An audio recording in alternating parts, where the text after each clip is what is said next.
Avec cette vidéo, nous inaugurons une nouvelle série, ou rubrique de notre chaîne, le casse-idée.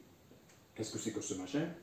Ce sont de petites vidéos de moins de 5 minutes qui vont tenter de démontrer, de déconstruire une idée reçue, de démontrer qu'une idée, une définition, une affirmation qui sert souvent à la bourgeoisie, l'idéologie dominante, est fausse. Ça peut être aussi une notion mal comprise, embrouillée par les opportunistes ou révisionnistes du marxisme. Bref, casse-idée. Alors casse pour casser, et idée pour idée. Casser les idées reçues. Casser les idées. Si vous entendez un chat miauler, ne vous inquiétez pas, ça fait partie de la vidéo. Vous avez vu que notre studio est d'une grande qualité sonore et acoustique. Aujourd'hui, on va commencer donc cette mini-série de casse-idées sur la question de la dette de l'État et la dette publique. Et on va d'abord casser une expression reprise souvent dans les médias et par les réactionnaires sur le sujet. Vous avez déjà entendu, j'en suis sûr. Le budget de l'État et les collectivités publiques doivent être gérés comme un bon père de famille. Gère ses comptes, avec le bon sens populaire, sous-entendu, sans dépenser plus que de raisonnable. Bref, l'expression « gérer un bon père de famille ». Je passe sur le machisme et le sexisme de l'expression. Alors, comment un bon père de famille gère-t-il ses comptes? Voyons ce qui se passe dans une bonne famille avec son soi-disant bon sens. Voyons s'il gère si bien son endettement et surtout mieux que l'État et les collectivités publiques. C'est un État bourgeois, un instrument de domination du capital. Un État, c'est pas neutre. Je n'ai pas besoin de préciser pour les marxistes. Ce n'est pas le thème d'aujourd'hui. Aujourd'hui, en France, toutes les dettes publiques représentent 120% du PIB annuel, du produit intérieur brut annuel, c'est-à-dire 120% de tout ce qui est produit en France en un an. Prenons maintenant l'exemple d'une famille où chacun dans le couple gagne 20 000 euros, par an, avec ou sans enfant, peu importe. Le revenu annuel est donc de 40 000 euros. Vous voyez comment apparaît un écran de haute technologie en quelques instants. C'est fantastique. Prenons la dette la plus courante, ou la plus forte, qui est celle du logement dans une famille. Notre couple achète une résidence principale d'une valeur de 160 000 euros, tout compris. C'est pas fou. Au mieux, un 4 pièces ou avec 3 chambres, quoi, en gros c'est ça. 80 000 d'apport et 80 000 d'emprunt pour notre logement de 160 000 euros. 40 000 euros de revenus annuels.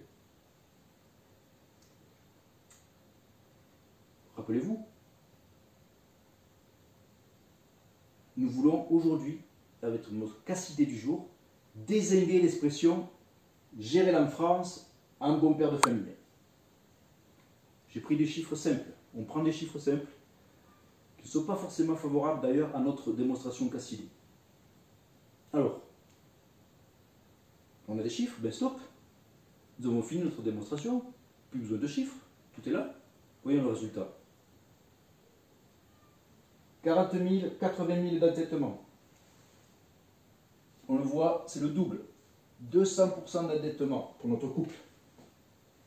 Et l'État, les collectivités publiques, etc. Les dettes publiques de la France.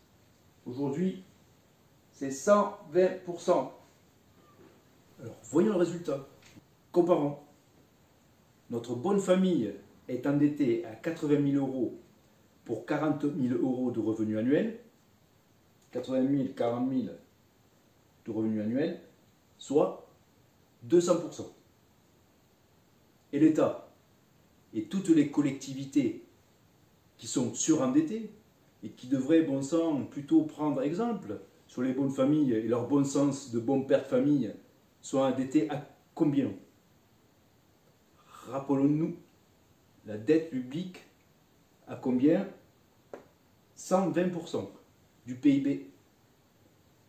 C'est-à-dire 120% de tous les revenus dans le pays. Donc, famille de base, en général, et à minima, résultat obtenu, 200% d'endettement comparé à ses revenus, et France et dette publique, 120%. Mais alors, c'est quoi cette histoire de bon père de famille? C'est qui le bon père de famille? C'est quoi cette expression médiatique? Tous ces éléments de langage de l'idéologie dominante de la bourgeoisie pour faire passer l'idée que c'est n'importe quoi ces dépenses publiques, qu'elles sont trop importantes, que c'est n'importe quoi, surtout ces dépenses sociales, qu'il y en a trop même, et que le bon sens populaire, tout simple, et du bon père de famille, ferait beaucoup mieux, lui. Mais faux. Même le foyer le plus commun est plus endetté que les acteurs publics. Casse-idée a fait le job. Attention, sommes-nous en train de défendre l'État ou de dire que les dépenses publiques sont bonnes? Sans discernement? Oula, non. Nous sommes marxistes. Et pour les marxistes, on l'a dit tout à l'heure, l'État n'est pas neutre. C'est un instrument de domination d'une classe sur une autre. Mais ça, c'est un autre sujet. Ce n'est pas le sujet du jour. Je pense que l'on abordera dans un autre épisode de notre série Casse-idée. C'est une bonne idée.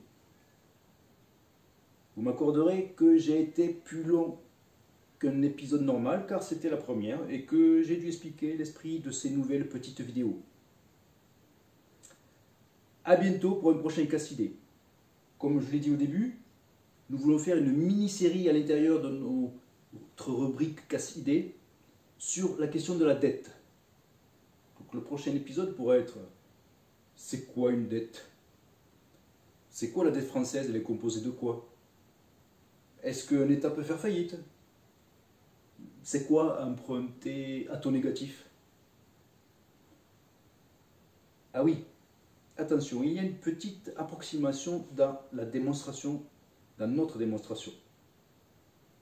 Le premier qui la trouve et l'explique en commentaire de la vidéo recevra au choix soit 2 brochures, soit un e-abonnement au journal Intervention communiste de notre Parti communiste révolutionnaire.